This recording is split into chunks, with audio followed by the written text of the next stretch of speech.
আসসালামু আলাইকুম বন্ধুরা, আমরা আজকে একটা ছোট্ট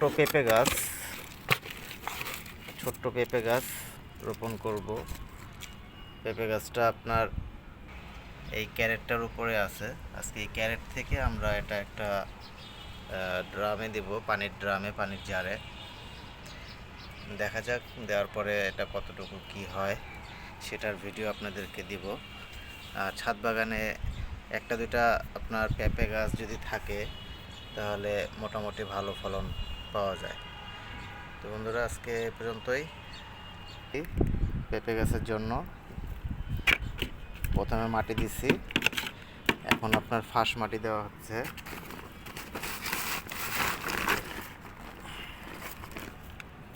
এটাতে ভালো গাছ বৃদ্ধি পায়।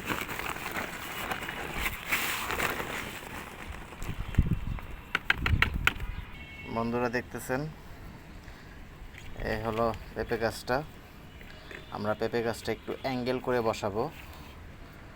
এইভাবে একটু অ্যাঙ্গেল করে বসালে গাছটা ভালো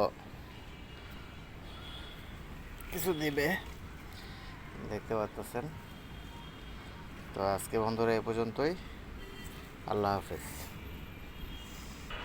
দেখেন বন্ধুরা, আমরা কিভাবে একটু অ্যাঙ্গেল করে দিছি। আপনারাও গাছটা এইভাবে অ্যাঙ্গেল করে দিবেন, এতে গাছের বৃদ্ধি ভালো হবে। আজকে এ পর্যন্ত বন্ধুরা, আসসালামু আলাইকুম। ভালো থাকবেন, সুস্থ থাকবেন।